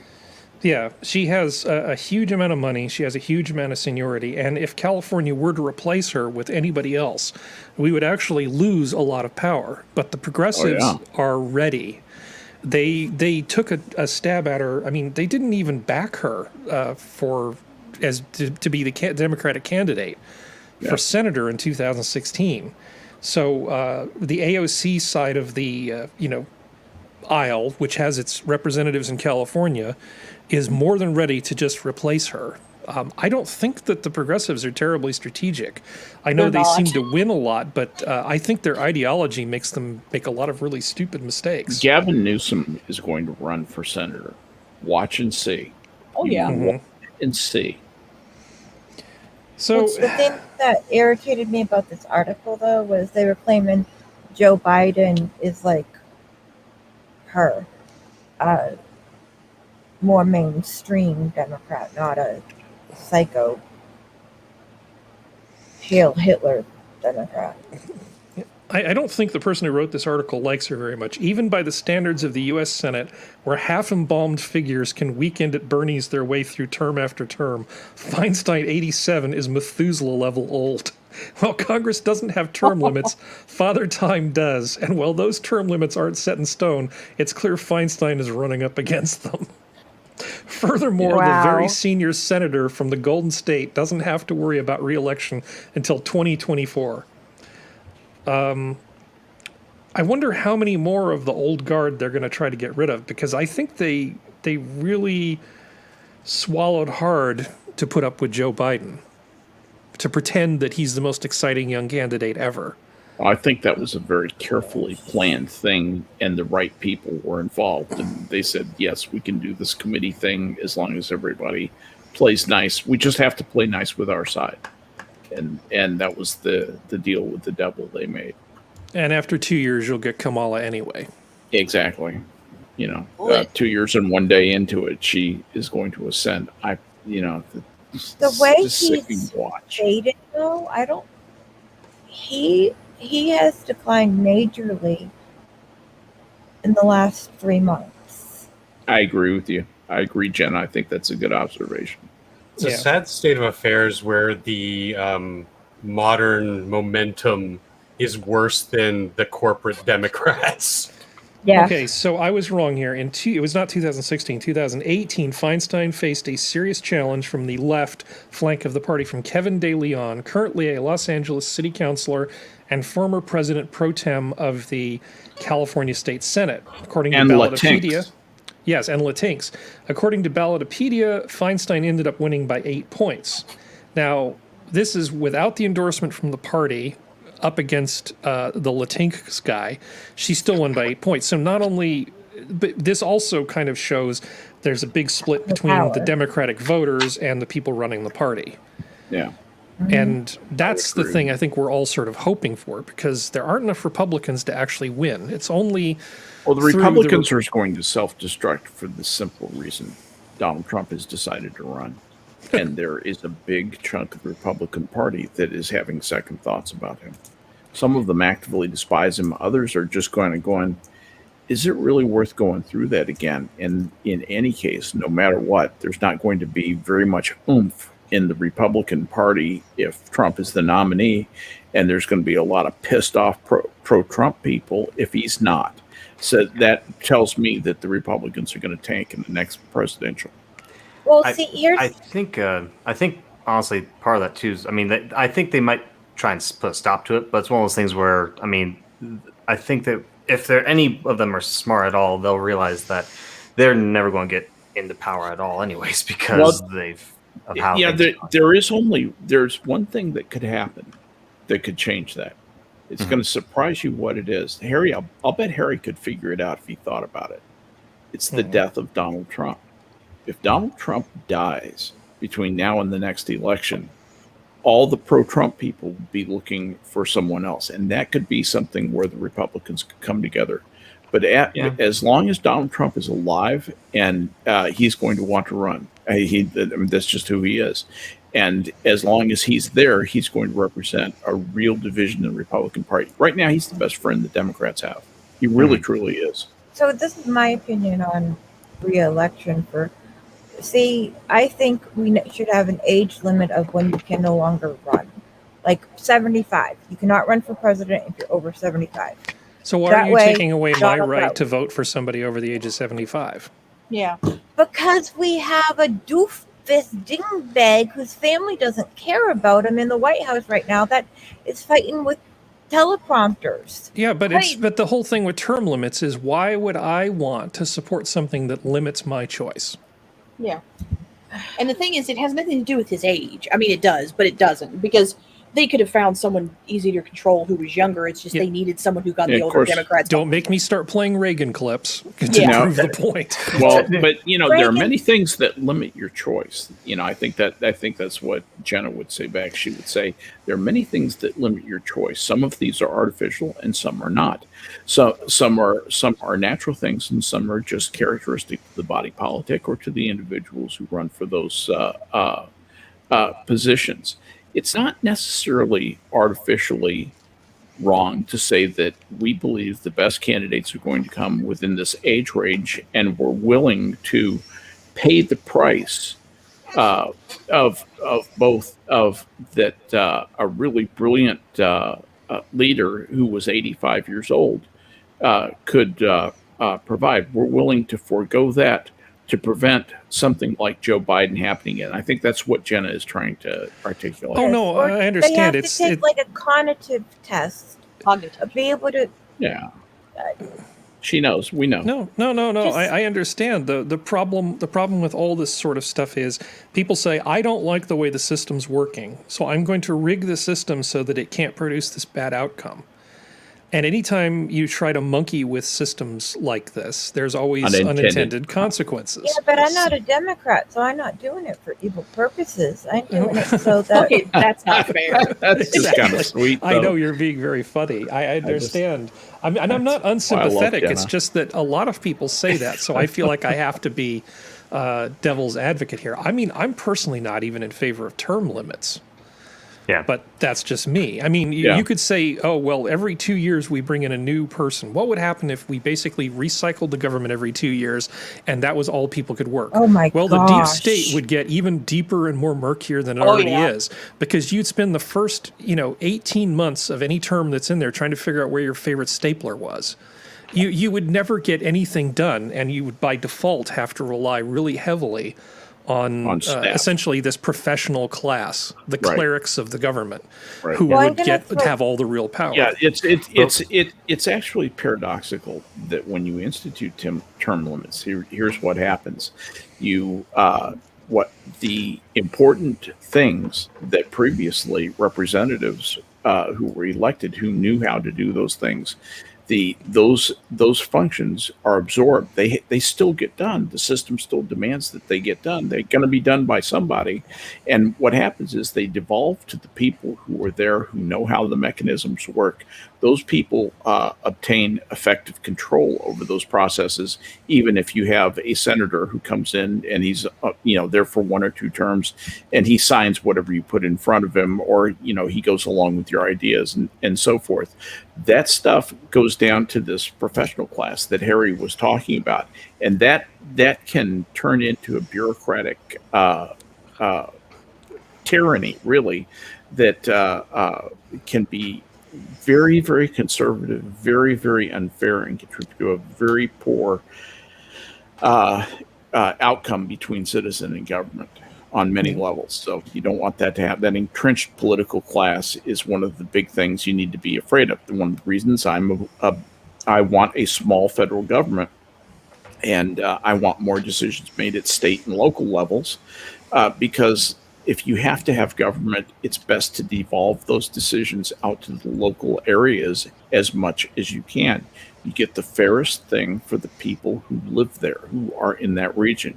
The one-size-fits-all laws that Biden, $1,400, a $1,400 check in New York City versus a $1,400 check in Boise, Idaho, you have Night no and day. idea of the difference. In paying power. It's probably 50%.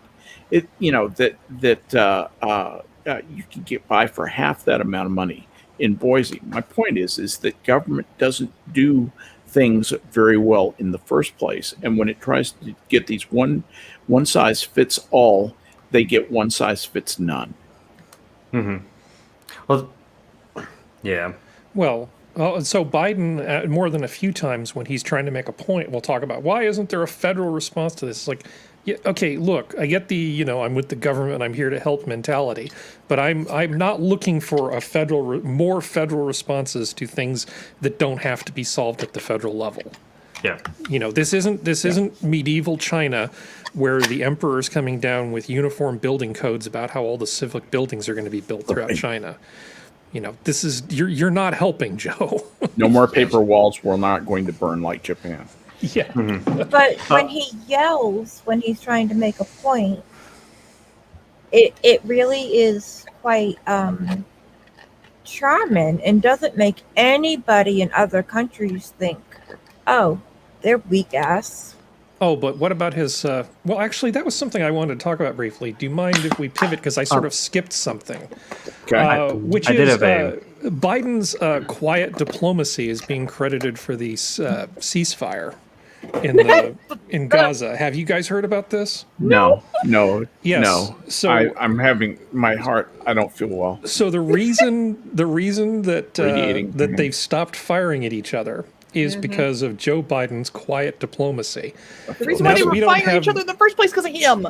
Sorry. Well, yeah, so I think it really is probably more than likely, and I think Sora can back me up since she's our Middle East expert now,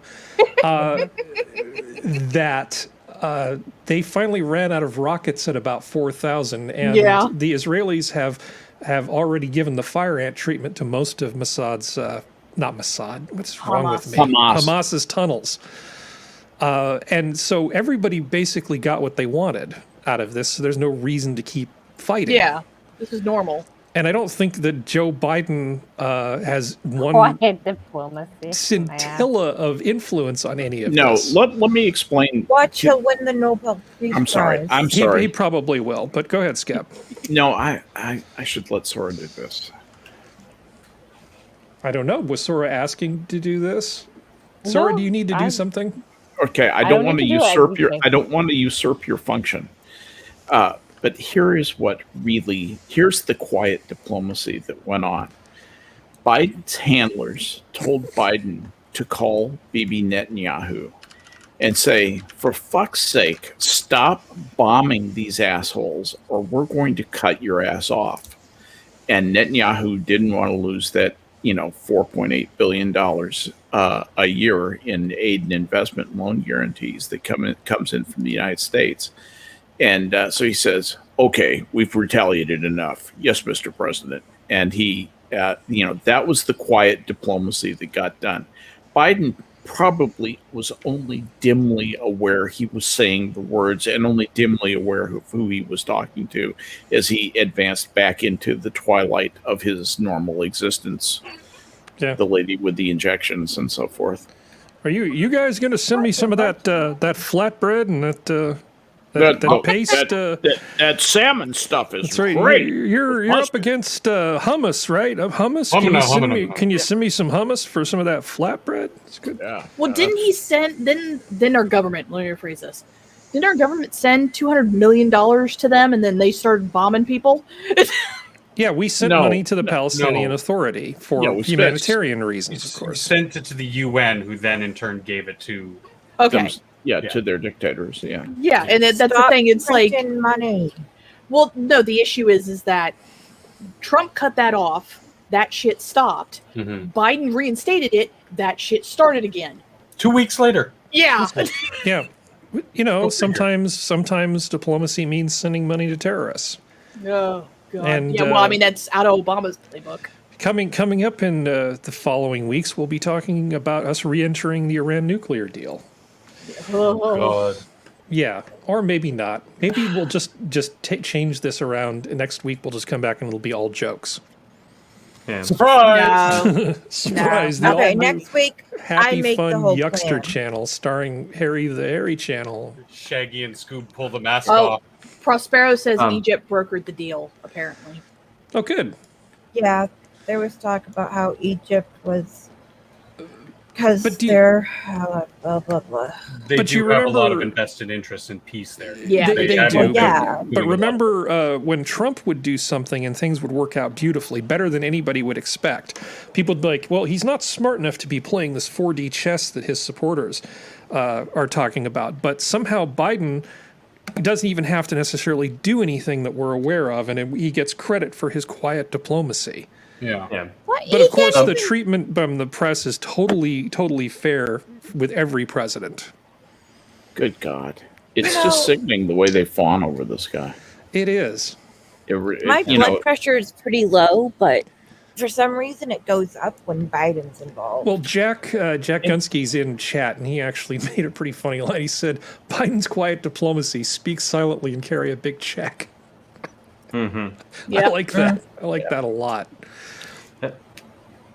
Yeah. Yeah. Well, And it's also Very the happy. The only entertainment other industry, which seems to have a larger grasp than current media. Like both CNN and Fox's ratings, although not very similar, they're both going down. CNN's is tanking again, but also just Lemon across lost the his board, job. news is viewership is going down. Well, like Don Lemon lost his Yeah. job. Which, Did he really? yeah, they canceled his show. No, they didn't. They renamed it. Oh, He was walking around looking all depressed. They renamed his show. He wore his I don't have a suit and tie on. I have a jumper on. I have bad news. This is the last night of Don Lemon, whatever it is, and Well, yeah, CNN Tonight anchor Don Lemon caused a momentary panic among his fans Friday night. At the end of Friday's broadcast, he said, "This is the last night of CNN Tonight with Don Lemon. It's been really, really great. I appreciate all the years of CNN Tonight with Don Lemon, but changes are coming and I will fill you in." It was a short goodbye. He then shoved the barrel of the not Glock 9mm into his mouth. No, I'm sorry, that's my fantasy. A half hour later, Lemon posted a short video on Twitter that clarified what he meant. "Everybody calm down. I didn't say I was leaving CNN. I just said it was the end of an era for CNN Tonight with Don Lemon. I am not leaving CNN." He promised the cliffhanger would end on Monday at 10 o'clock and urged viewers to tune in to see what happens. So that's it. So relax. I'm not leaving. Okay. his show. Let's not introduce a whole new topic at the end of the show. Oh, That's enough sorry about that. No, I it's didn't enough mean. about. I'm no, it's sorry enough. about No, that. you didn't do it. You're not responsible. I'm gonna go back and play the tapes, and I know it wasn't you. Yeah, So it wasn't Don you. Lemon is not the issue here. We have a new national park, and Serenity, do you want to tell us about this new national park? Well, so there's actually it's really funny because it butts right up against a state park, but that's another thing entirely. The New River Gorge Park is now the latest national park, and it's one of only. I think they either said it's one of only two, or it's the only one in the lower 48 that actually allows hunting and fishing in it. It's an amazing base jump site. Oh yeah, no, Bridge Day is awesome. Yep. It's also because there's one day a year that you can base jump off that damn bridge, and it's also the New River is considered one of the oldest rivers in the world, and it's also one of the few that goes from south to north, not north to south, because of all the shit that happened during like the Ice Age and such. But yeah, that's my state. That's my lower half. So how big is this this damn thing? It looks pretty damn massive. I gotta double check. I numbers can't real even quick. count all those trees. wow. Well, that's because it's foggy. You can't. Yeah, exactly. We are the Enough third- money to go on that bridge. We are the third most forested state in the country, which means we have the largest forest. But overall length of the bridge is over 3,000 feet. So it's a big bitch. And I'm not even going to go from top to bottom. The height is 876 feet, I believe. Let me check. But That's that is such a luxury to have that kind of height on a base jump site. Oh yeah, no, they like Bridge Day is insane. What is that, like Category 2 rapids? Category 3? It 3 didn't look like or- it was... It We have didn't look too challenging. That just looked like a good day on a raft to me.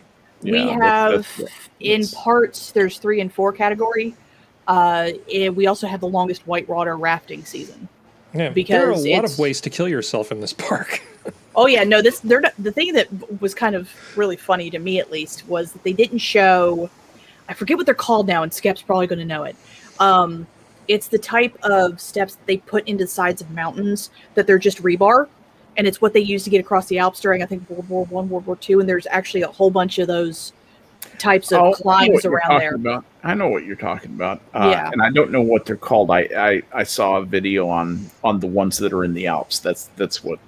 Yeah, I but remember. like, I've had friends who've climbed that and taken drones, because you can take drones off the side of it because there isn't that many people around, and it's like, it is terrifying and amazing at the same time. And I've actually been to that town, Thurmond, several times. Only 5 people in it. Mm-hmm. No, this looks fantastic. I mean, I guess the cynical part of me is like, how did we end up with a new national park this many years after we've added all of our states? Yeah, did they just discover it? What the did hell? they just? You know? I mean, how did we go from this not being a park to being a park? Yeah. Whoa! Who knew that was Given there? the budgets and stuff are disappearing. Well, Yeah. I mean, and that's the thing that makes this kind of weird, is that technically, and I don't know how, I have to look into it, of how the overlapping is going to happen, because there's another state park that's right there that's called Hawk's Nest. Mm-hmm. And it's like, literally, like, you can see, there's a walkway from Hawk's Nest that you can look out and see the bridge. So you can see it from the bridge. So this is like a state park and a national park are just smacking into each other. So it's But that happens all the time. That happens It does, in it's Colorado just- all the time. And I just wasn't amazed they didn't do it for Hawk's Nest and just make it part of Hawk's Nest or something like that. But yeah. It's different groups of people make those decisions. That's why they didn't do it. The people who run the state park were not looking at that big chunk of land saying, we want that to be a part of our park. There are many reasons why they may not feel that way. It may be kind of what is considered to be neglected parkland that doesn't really have a protected home, that needs a protected home. And maybe there was something going on between the government where the government said, hey, West Virginia, you should pony up the money to do this. And they were saying, no, you guys do it. You want to protect it, do it on your dime, not our dime. And a lot of things get decided that way, believe it or not. It's nothing high-minded or lots of planning or anything like that. It's one of the problems with the bureaucracy, is that the interests that are represented in the way that certain judgments get made and pronouncements get made have nothing to do with efficiency or market-driven forces, and end up being unfair to somebody and ridiculous generally. But the New River Gorge Bridge actually held the title of the longest steel arch bridge in the world till 2003. And guess who took it from us? Well, China. you could always just make that bridge a national monument. You don't have to necessarily create a whole park just to protect that one bridge. No, the reason you create parks is to protect the parkland, is to control what happens to the timber in a lot of cases on those parklands. Well, and the thing is, it's seen as a very good thing because the Greenbrier is near there. So it's one of those, it helps the Greenbrier without the newer owner of Greenbrier having to buy out the land around it. It helps protect part of it, because southern West Virginia is also where all the coal mines are. Not all of them, but a good portion of them.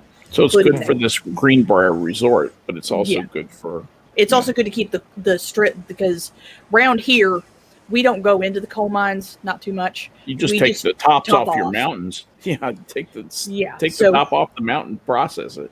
And that's the reason why it's a good thing that a lot of people who don't want to see that happen in the area around New River Gorge, because there was time that there was a lot of threats of that kind of stuff. And this, at least for now, protects that part, because y'all saw how many trees there were.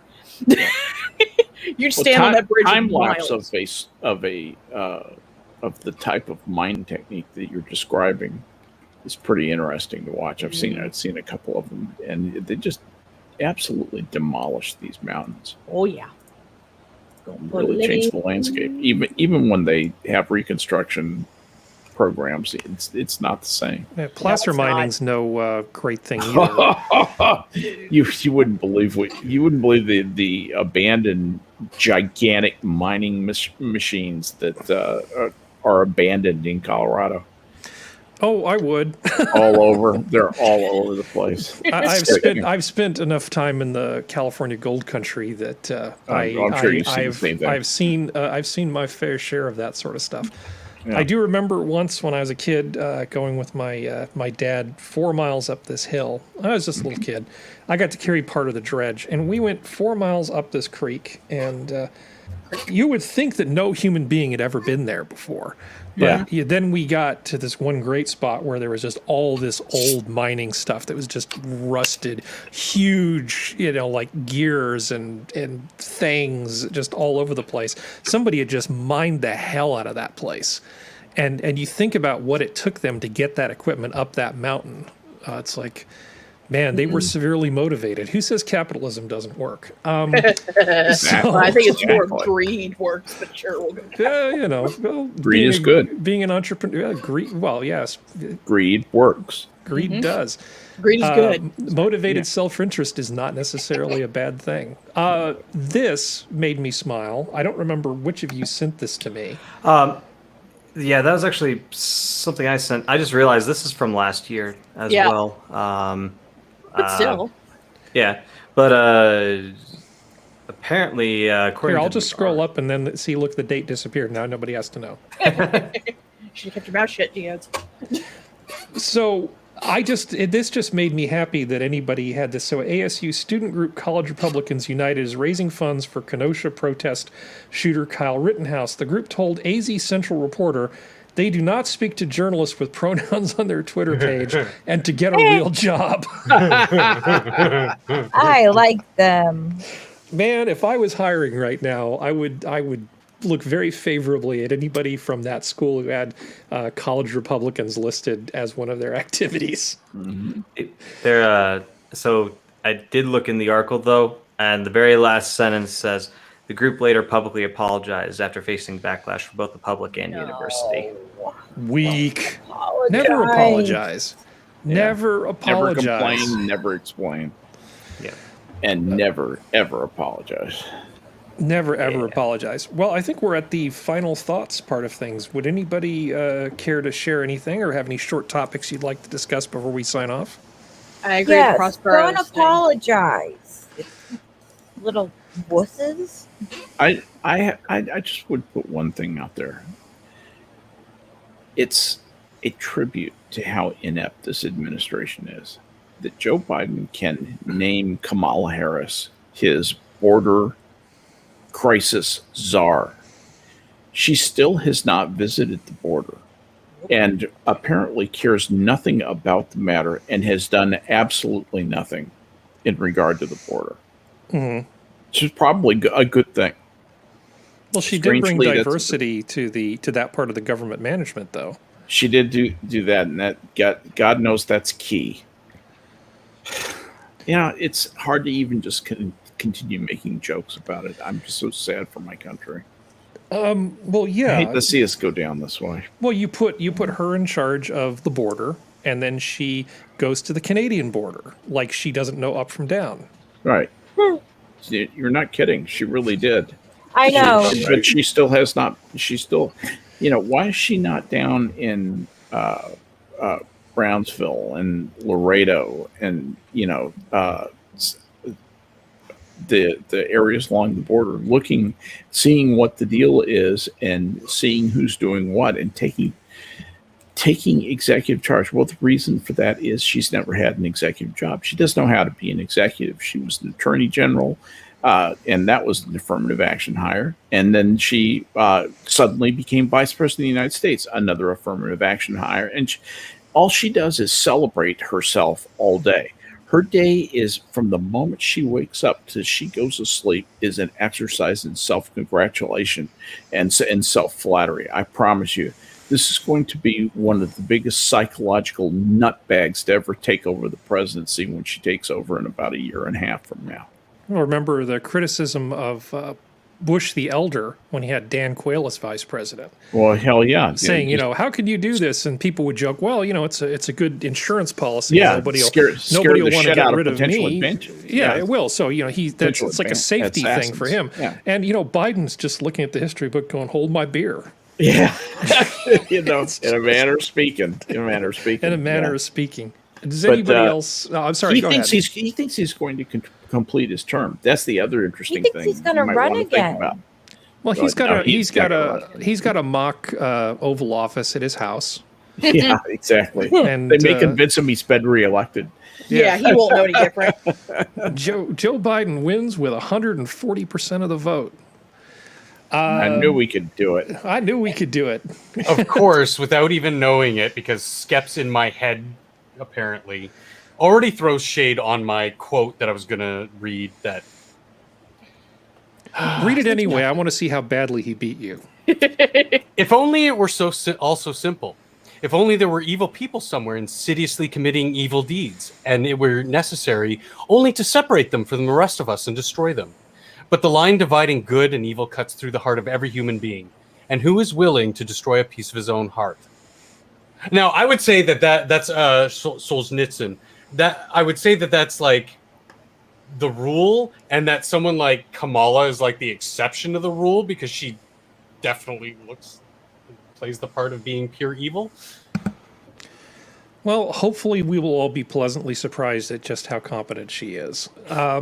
Anybody else have anything? Oh, but sorry, quickly, on a happy note, Skep and I were doing BP's Star Trek stream today. It was a really good one. People should check it out if you weren't there, because we had a lot of fun, and it was a really great stream today.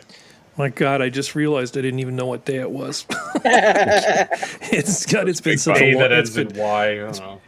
long, been such a long week. I do have a couple of quotes, and they're both uplifting quotes from George Orwell. He said that